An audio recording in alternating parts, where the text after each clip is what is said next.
진로를 선택하는 가장 올바른 선택. 진로 레시피.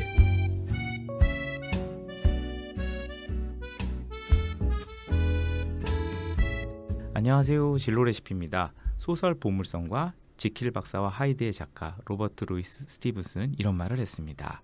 당신이 무엇을 수확했는가에 따라 하루하루를 판가름하지 마라. 당신이 어떤 씨앗을 심었는가에 따라 하루하루를 평가하라 라고 얘기했습니다. 더운 여름방학의 하루하루를 지금 어떤 씨앗을 심고 계신지 궁금합니다. 분명 씨앗을 심지 않으면 어떤 수확물도 얻을 수 없습니다. 아이의 꿈을 위한 씨 뿌리기는 오늘도 내일도 계속되어야 합니다. 그래서 오늘 저희 진로 레시피에서는 여름방학 동안 아이들의 진로를 찾는 데 도움이 되는 실제적인 팁을 전해주실 분을 모셨습니다. 광신정보산업고등학교 진로진학 상담교사이신 은혜정 선생님이십니다. 안녕하세요. 안녕하세요. 지난 시간에 너무 재미있는 이야기를 해주셔가지고 아주 너무나 그러셨어요? 너무나 저도 너무나 좋았습니다. 그런데 이제 아이들을 직접 만나서 저희도 이제 뭐 방송을 하다 보면 아이들을 만날 기회가 있거든요. 그럼 이제 너 꿈이 뭐니?라고 뭐 이렇게 얘기를 해요. 뭐 얘기하다가 꼭 한 4-5명 중에 한 명은 이렇게 얘기합니다. 먹고 살 수 있으면 돼요라고 이제 답을 하는데 안타깝기도 하고 뭐 한편으로는 그래 그게 정답일 수 있겠다라는 생각도 들고 합니다. 근데 어떻게 저도 이제 이런 아이 답변을 하는 아이의 답변을 듣고 나서 저도 드는 생각인데 어떻게 사는 것이 행복할까? 왜 그런 생각은 하지 않고 먹고 사는 데가 중요할까? 라는 생각을 하게 돼요. 먹고 사는 것도 중요하죠. 그렇죠. 중요하죠. 근데 네. 이게 우선순위의 1순위일까? 왜 이 생각을 못할까라는 생각을 저는 하거든요. 근데 또 그런 얘기하면 좀 분위기 망칠까 봐 혼자 생각을 하죠.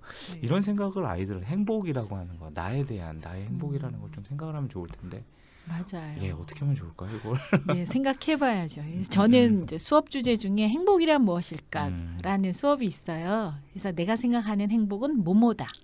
왜냐하면 나는 행복을 이렇게 생각하기 때문이다. 그래서 그걸 과자로 수업해요, 저희는.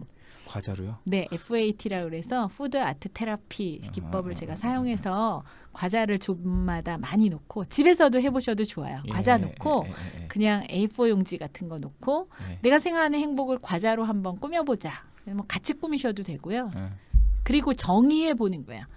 내가 생각하는 행복은 뭐 젓가락이다. 왜냐하면 뭐 같이 할 때 함께하는 행복이기 때문입니다. 뭐 이런 식으로 자기 나름대로 주관적인 행복을 정의해 보는 거죠. 그러면 내가 먹고 살긴 해야 될 텐데 어떻게 먹고 살아야 행복할까를 생각할 수 있는 기회도 되고요. 그런 거 하다 보면 내가 생각하는 행복만이 행복이 아니구나. 다른 친구들은 다른 사람들은 또 이렇게 생각하는 걸 행복이라고 생각하네. 참 나와는 다르다. 차이를 인정하게 되죠. 그러면 이제 그런 질문 너한테는 그게 행복이 뭐니라고 하는 질문만으로도 그걸 생각해 볼 수 있는 기회가 생길 것 같아요. 어떻게 살면 행복할 것 같아? 근데 이제 대부분의 아이들은 보고 듣고 자란 게 다예요. 자기가 경험한 세계가 다잖아요. 그러니까 세상에 달을 그렇죠. 보고 있는 건 아니잖아요. 그렇죠. 근데 이제 자꾸 거기에다 찬물을 부모님은 또 껴얹으시래요. 야, 그렇게 사는 게 행복이 아니거든? 막 이렇게. 근데 이제 그럴 수도 있겠구나. 맞아. 그럴 수도 있어. 이렇게 인정해 주는 말이 되게 중요하죠. 그리고 이제 우리 학생들도 자꾸 생각하는 거예요. 나는 어떻게 사는 게 행복한 삶일까? 나에게. 나는 어느 때 행복할까? 행복은 그 상태의 주관적인 기분의 감정 상태만 나타나는 게 아니고요. 그러니까 나 그동안 잘 살아왔나? 네. 기쁜 일도 있고 즐거운 일도 있었는데 그때 어떤 일을 경험했을 때 내가 좋았나? 행복했나? 그래서 feeling good만이 아니고 be happy. 나 잘 살아온 것에 대한 내 삶에 대한 만족도 행복이거든요. 맞아요. 네. 말씀하신 그 feeling good과 해피도 구분하면 진짜 좋을 것 같아요. 네, 그래서 나는 어떻게 하면 이 방학을 행복한 삶으로 잘 보낼 수 있을까 이렇게 생각하는 것 되게 중요하죠. 그런 그 행복이라는 기준은 분명히 사람마다 다를 거고요. 그러면 이제 나에게 맞는 행복을 찾는 과정이 이제 필요할 것 같은데 나에게 맞는 행복을 찾는 과정 그게 일일 수도 있고요. 어떻게 네. 찾는 게 좋을까요? 그런 거? 그러니까 나에게 어떤 게 행복할까 생각하는데 이제 사람은 그러니까 먹고 살고 의식주에서 행복을 물론 이렇게 찾죠. 그렇죠. 먹는 것만 행복한 사람도 있습니다. 그렇죠. 그런데 이제 사람의 궁극적인 어떤 목적 중에 하나가 뭐 우리가 이제 책에 늘 나오듯이 뭐 자아실현의 목적 그렇죠. 뭐 이런 게 무시무시하죠. 있잖아요. 근데 이제 내가 이 세상에 한번 태어났는데 그럼 나는 어떻게 산 것이 행복할까 생각할 때 보면 그 안에 일이 안 들어갈 수는 없어요. 맞아요. 네. 그래서 아무리 저는 건물 임대주여서 돈을 많이 버는 사람도 사실은 자기가 그거를 자기의 어떤 노동의 대가로 일이라고 생각하지 않으면 참 자기를 무가치한 존재로 자꾸 생각하는 경향이 있어요. 그렇죠. 아무리 돈이 많아도. 그렇죠. 그래서 그렇다면 나는 어떤 일을 하고 먹고 살까? 그러니까 그냥 먹고 살까가 아니라 거의 다 플러스 알파로 일을 집어넣어 보는 거예요. 그럼 나는 어떤 일을 할 때 행복할까? 해서 자기를 좀 관찰할 필요가 있어요. 그리고 부모님한테도 물어보는 거예요. 엄마, 나 뭐 어떤 일 할 때 내가 되게 어울릴 것 같아? 엄마, 나 이런 그동안은 어떻게 어릴 때 뭘 잘했어 주로? 이렇게 자기가 어렸을 때는 어떤 걸 좋아했었는지, 어떤 모습이었는지 이렇게 대화로 풀어가는 게 되게 중요한데요. 그러니까 상상을 해보는 거죠. 일을 직접 다 경험해 볼 수는 없잖아요. 그렇죠. 그러니까 저는 아이들한테 드라마 볼 때, 특히 영화 같은 거 볼 때, 아니면 책을 읽을 때, 이 주인공이 나라면, 그래서 상상해 보라고 해요. 거기에 실장님이 나라면, 거기에 셰프가 나라면, 거기에 CSI 수사요원이 나라면, 그 의사가 나라면, 나는 어떨까? 내가 대입이 되면 내 모습은 어떨까? 그러면 그 삶은 어떨까? 상상해 보라고 해요. 그래서 연기 수업이랑도 비슷해요. 네, 상상 훈련을 자꾸 해보라고 하죠. 그리고 하다못해 이제 도깨비의 공유가 너라면 너는 어떤 사랑을 선택하겠니? 이런 것도 질문해 보기도 하고요. 그래서 굉장히 일이 중요하잖아요.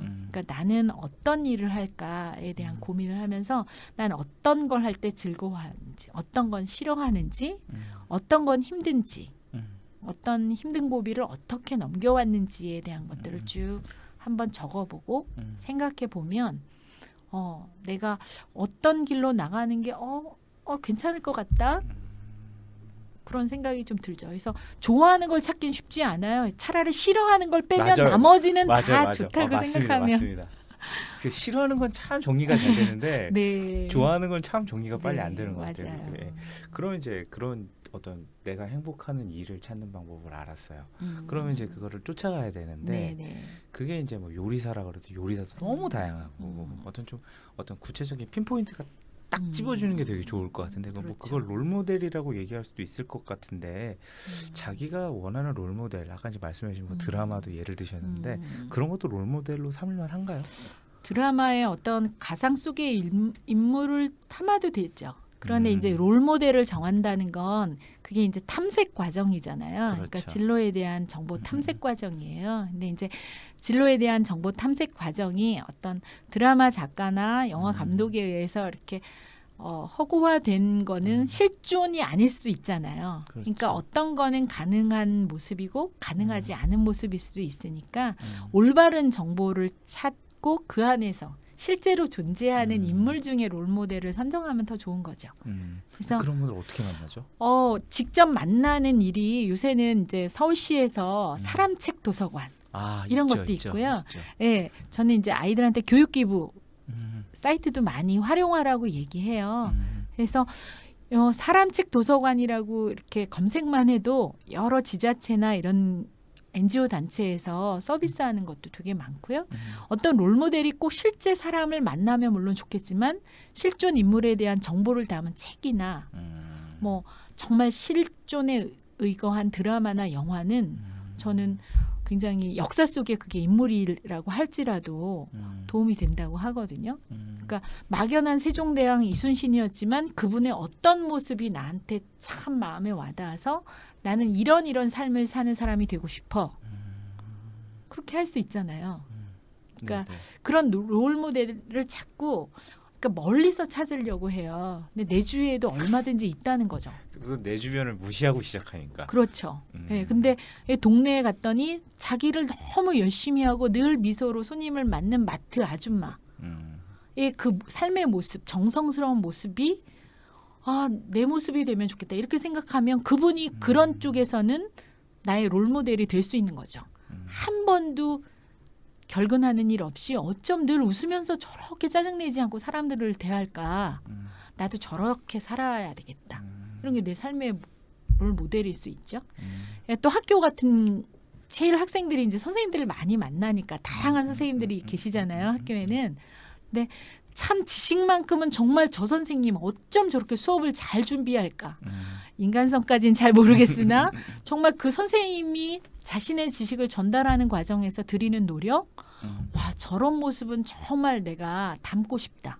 그러니까 롤모델이 어떤 한 사람일 수도 있지만 다양한 장면에서 다양한 삶의 속에서 얼마든지 내가 끄집어낼 수 있는 거죠.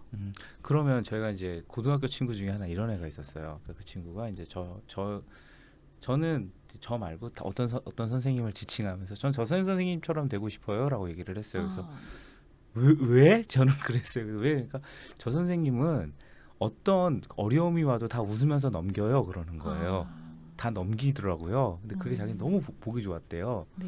그래서 그 얘기를 저는 이게 지금 선생님 말씀에서 들으면서 그것도 진로나 어떤 자기의 꿈을 찾는데 굉장히 중요한 롤모델. 저는 그런 성격을 담고 싶은 건데 이게 네. 과연 가능할까? 물론 저도 그분의 삶의 모습인 거죠. 어쩌면 그 학생이 힘든 인생을 살아나갈 때 되게 힘들다 할 때 언뜻 그 선생님이 떠오르면서 그때 선생님이 그렇게 웃으면서 넘기셨지. 나도 이번에 웃으면서 넘겨봐야겠다. 그런 것도 모델이 될 수 있는 그럼요. 거죠. 그러면서 자기 삶을 잘 살아나갈 수 있다면 어떤 성공한 롤모델만이 롤모델은 아니라는 거죠. 그래서 내 주변에서도 얼마든지 사람을 관찰하는 일 굉장히 중요하거든요. 근데 이제 자꾸 단점이 먼저 눈에 들어와요. 근데 그것도 훈련인 것 같아요. 그렇죠. 그 사람의 어떤 좋은 점, 닮고 싶은 점이 뭘까를 먼저 자꾸 보다 보면 그게 보인다고 해요. 그래서 저는 또 그런 숙제도 많이 내줘요. 내 주위에서 닮고 싶은 모습들을 가진 분들이 내가 오늘 집에 가면서 만나는 사람이 몇 사람이었는지 체크해보고 그 모습 중에서 닮고 싶은 모습이 있었는지 혹은 없었는지 한번 얘기해보자 이런 것도 하거든요. 근데 뭐 아이들이 막 얘기해요. 복덕방 아저씨 맨날 이렇게 시드렁하다고 느꼈는데 늘 그 앞을 쓸고 계시더라. 그래서 왜 여기를 쓰시냐 했더니 바람이 불면 사람들한테 쓰레기가 날아가고 내 가게 앞은 내가 치우는 게 당연하다 난 생각한다. 그래서 자기가 평소에는 별로 참 그렇게 그닥 좋은 인상이 아니었는데 아저씨한테 그 얘기를 듣고 굉장히 좀 다르게 보였다. 이렇게 이야기를 하더라고요. 그렇다면 부모가 롤모델이 그건 아이가 정하는 거죠. 롤모델은. 부모가 이 사람은 너의 보고 배울 점이 많아라고 이제 소개시켜 줄 수도 있잖아요. 소개를 할 수도 있죠. 근데 이제 그 선택은 자녀도 질문해봐야죠. 근데 엄마는 왜 이 사람을 또는 이분을 아니면 이 이야기를 나에게 소개시켜주는 이유는 뭐야? 엄마는 어떤 점이 마음에 들었어? 자녀도 질문해봐야죠. 엄마가 그냥 좋아 보여서 이렇게 대답할 수도 있겠지만 이런 점이 참 엄마 감동적이더라. 나는 우리 아들하고 또 어떤 점이 다르게 느껴지는지 같게 느껴지는지 그거에 대해서 우리가 나중에 얘기하고 싶어. 이렇게. 그러니까 요즘 뭐 여름 방학에 그런 만남의 자리가 많다 보니까 네네. 그런데 많이 가시는 학부모님들이 네. 계시더라고요. 그래서 어떤 롤모델을 보여주고 싶은 어떤 마음이 이시니까 학부모님들은 네. 그때 그 롤모델은 누가 선택하고 그런 아이들 학생들 같은 경우는 그런 어머니나 아버지의 어떤 의도가 어떻게 전달될지 좀 궁금해서 여쭤봅니다. 근데 이제 그 방법에 있어서 그게 강압적이 아니라 만약에 우리 아이가 뭐 우주에 관심이 있다 또는 기계에 관심이 있다 이렇게 할 때 혹시 만약에 네가 관심 있는 이 분야에 굉장히 열심히 그 일을 하고 계시는 분을 만나게 된다면 음. 혹은 만나고는 심리 아이의 의사를 물어보는 게 중요하죠. 그렇죠. 엄마 정말 만날 수 있어? 이렇게 만날 수 있는 기회가 있다고 하더라. 이번에 사람책 도서관에서 이렇게 사람을 그 팀 모은다는데 그렇죠. 우리 그럼 한번 같이 가볼까? 그렇죠. 우와 좋다. 그러면 이제 같이 가는 거고 아 엄마 그거는 좀 그것까지는 부담스러워. 그러면 그분에 대한 기사나 책이 나온 게 있다는데 우리 그럼 그걸 한번 읽어볼까? 이렇게 권해도 되죠. 샤이한 아이들은 직접적으로 또 대면하는 걸 그렇죠. 싫어할 수도 있어요. 음. 근데 마치 글로 기사로 만났지만 내가 마치 만난 것처럼 느껴지는 사람도 있거든요. 성향에 따라서 다 달라요. 그런 건 좀 성향에 따라서 네. 조절하면 좋을 것 같구나. 그러면 이제 또 하나가 지금 어떤 만남 이런 쪽으로 가고 있는데 체험이라고 하는 거를 요즘 들어서 작년부터인가요? 체험에 대한 중요성 여름 방학만 되면 뭐 네. 공중파에서도 체험 광고 네. 막 뜨잖아요. 그래서 네, 이제 그걸 맞아요. 저도 보고 있으면 어떤 필수 코스 같은 그런 느낌도 네. 있긴 해요. 근데 또 한편으로는 많은 사람이 와서 제대로 체험하겠어라는 생각을 하는데 이토록 체험이 어떤 사람들의 관심을 받게 된 건 체험의 중요해서겠죠? 체험이 중요하죠. 우리 사회자님도 중요하죠. 중요하죠. 근데 이제 이런 거예요. 어떤 목적을 갖고 체험하는 건 좀 아이들도 눈치채는 느낌이 있어요. 네. 그러니까 예를 들자면 뭐 저는 이제 저 같은 경우는 이제 뭐 도서관 기행을 그러니까 젊었을 때도 좋아했어요. 네. 도서관 가는 거 좋아했고 그 조용한 거 조용하고 그런 걸 좋아하니까 개인적으로. 예. 그래서 내 아이도 좋아하겠지라고 데려가면 우리 아이 같은 경우에도 의도가 있다고 생각을 해요. 네. 그래서 가는 순간부터 몇 권을 읽어야 되는데 이렇게 들어와요. 근데 그런 걸 저도 경험하면서 과연 이제 체험 관련 광고들이 막 오면서 이제 여름방학이 되면 부모로서 부담을 네. 느끼고 가야 되는데 숙제처럼 느껴지긴 하는데 과연 눈치 빠른 아이들은 이걸 공부로 의식을 하고 있는데 데려가는 게 맞는 건지 정말 어떤 식으로 체험을 했을 때 가장 좋을 건지 고민될 때가 있어요. 안 하는 것보다 하는 게 저는 체험은 그래도 좋다고 생각하고요. 네네. 그게 이제 너무 100% 강요에 의한 것만 아니면 제가 절충하는 방법을 늘 말씀드려요. 네네. 이런 게 좋은데 그럼 이 중에서 너가 한 개나 두 개는 엄마랑 같이 또는 아빠랑 같이 하면 좋겠다. 어떻게 생각해? 이렇게 해서 그러면 아이들이 정말 하나 정도는 내가 해주지 이런 마음이 있을 수도 있고요. 있어요. 맞아. 의도하지 않았지만 귀찮았지만 막상 가니까 참 좋았더라 이렇게 느끼는 경우도 있거든요. 있죠. 뜻하지 않은. 있죠. 그러니까 처음부터 부정적인 시각으로 체험은 쓸데없는 거야 하는 것보다 일단 귀찮지 않으면 그리고 절충할 수 있으면 해보는 게 좋다. 그런 생각이 좀 들고요. 또 체험의 목적이 물론 있을 수 있죠. 그런데 주관적으로 느끼는 체험의 피드백은 다를 수 있어요. 만약에 어떤 직업 체험을 했어요. 예를 들어서 제과제빵 체험을 갔어요. 빵을 어떻게 하면 잘 맛있게 굽고 뭐 맛있게 만들고 이렇게 하는 걸 체험을 했다고 쳐요. 그런데 이 아이가 가서 느낀 건 그게 아니라 생각보다 계속 서 있고 굉장히 노동력이 강한 것 같고 저거는 내가 엄두가 안 나는 거라고 느낄 수 있다는 거죠.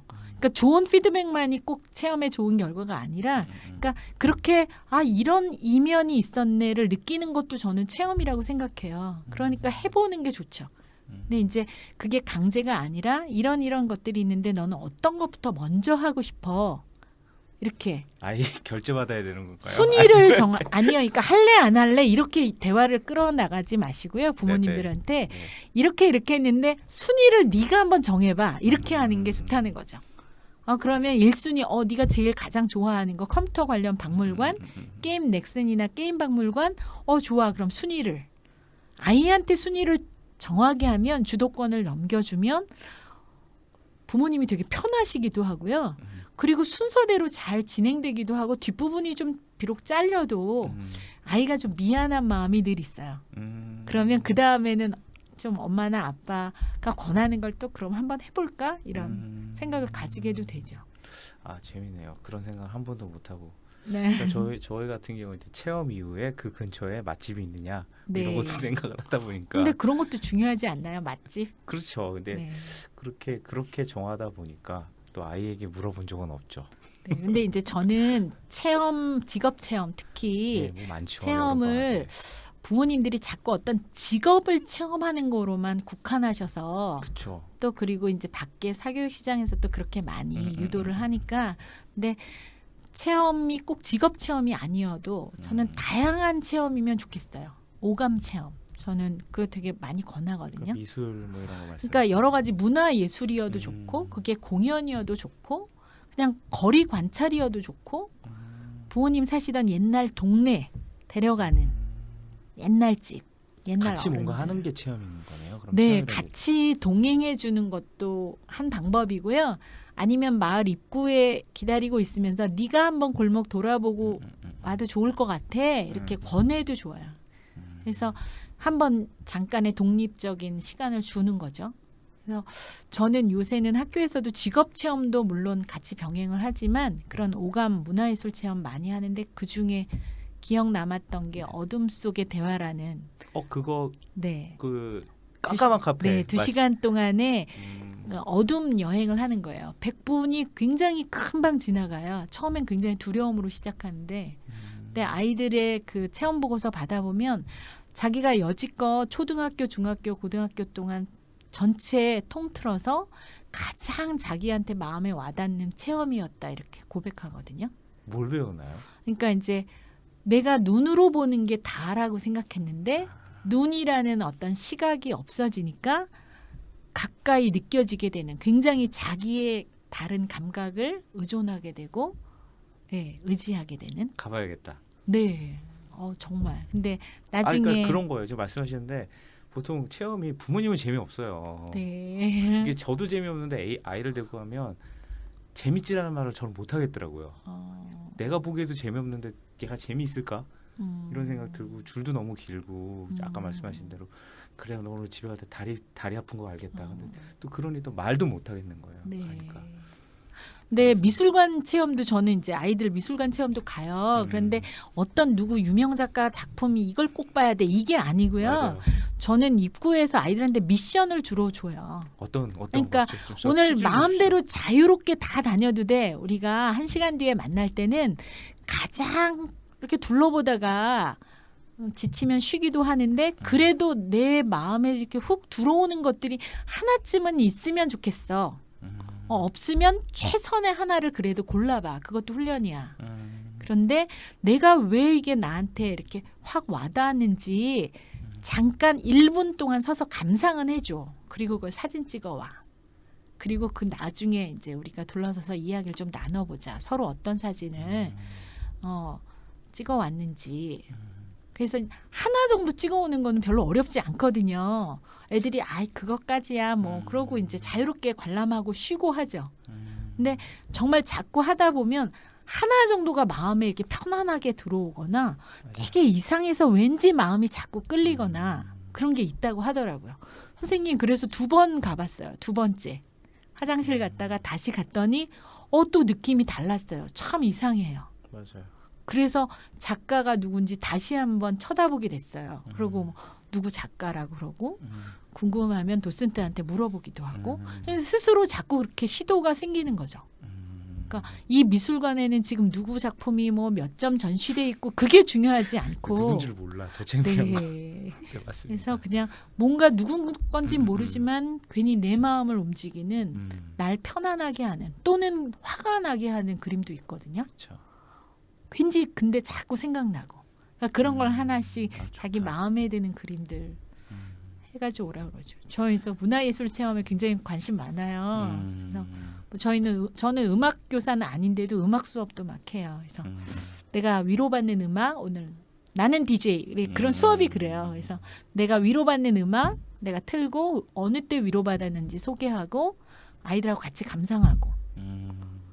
그러니까 저 같은 경우에도 아이를 데리고 이제 박물관을 좀 자주 가는 편이에요. 왜냐하면 그게 다 볼 수 없는 거고 아이가 아직 어리다 보니까 집중을 그렇게 오래 할 수 있는 건 아니지만 또 저도 가면 시원하니까 네. 그리고 뭐 차대기도 좋고 뭐 여러 가지 이유가 있어서 가긴 하는데 가면 이제 좀 부담스러운 게 이렇게 지금 선생님께서도 계속 말씀하신 지난 시간에 말씀해 주신 게 어떻게 쉼이라든지 혼자 사색하는 어떤 힘이라든지 어떤 혼자 생각하는 여유 이런 걸 좀 많이 말씀을 하시는 것 같아요. 근데 박물관만 가도 이렇게 아이들이 이렇게 떼를 지어 다녀요. 어떤 네. 선생님의 깃발 아래 네.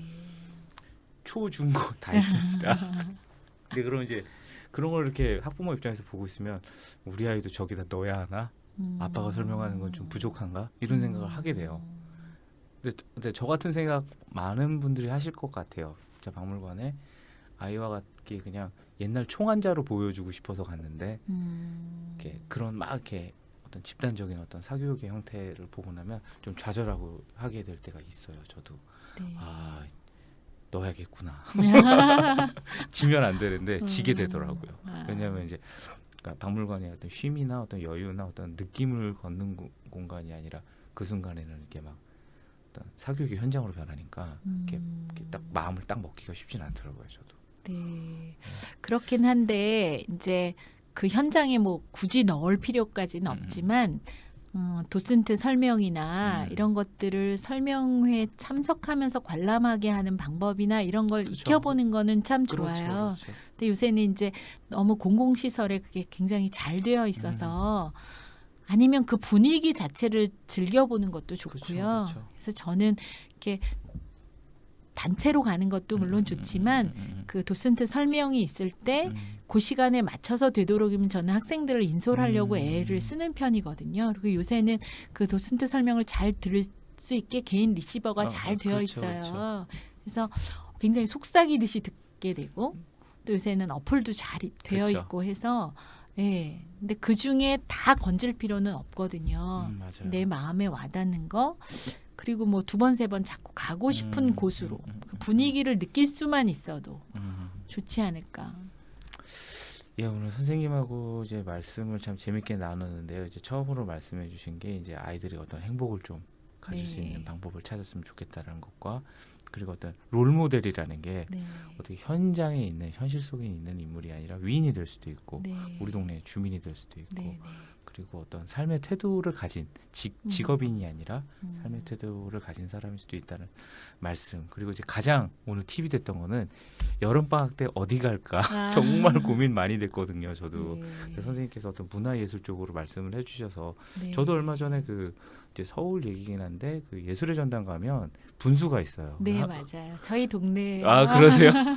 저는 그 분수만 보고 왔어요. 그것만 네. 봐도 좋다고 너무 그랬- 좋죠. 예, 예, 예. 행복하고. 그래서 꼭 그 안에 들어가야 된다고 생각을 했고 그랬는데 네. 이렇게 주변 물어물어 이렇게 네.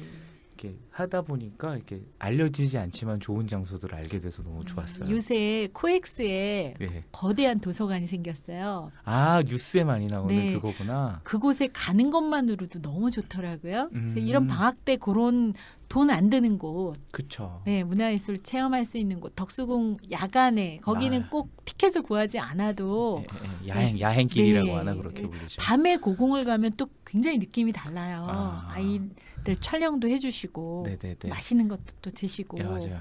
네, 예, 널려 있는 정보들을 잘 활용하시면, 네. 예, 여름에 진짜 여름방학에 어디 갈까 정말 고민이거든요. 네, 맨날 어디 줄 서서 들어가는 거 힘들고 수영장도 네. 한두 번이지. 맞아요. 그러니까 이런 것들을 좀 저희 방송도 그렇고 주변에 있는 분들에게 여쭤보면서 좋은 네. 정보 가지고 좀 잘 활용하시면 좋을 것 같습니다. 방학에 그 사전적 목적이 이렇다고 합니다. 계속되는 학업에서 벗어나 교사와 학생이 휴식을 취하면서 심신을 전환하며 다음 학기에 학업을 준비를 하는 데 있다라는 뜻이 있는데요. 가장 한가로운 시간을 쉬시면서 아이들과 좋은 이야기, 좋은 경험 그리고 좋은 추억 많이 만드시길 저희 진로 레시피는 응원하겠습니다. 이제까지 진로 레시피였습니다. 감사합니다. 감사합니다.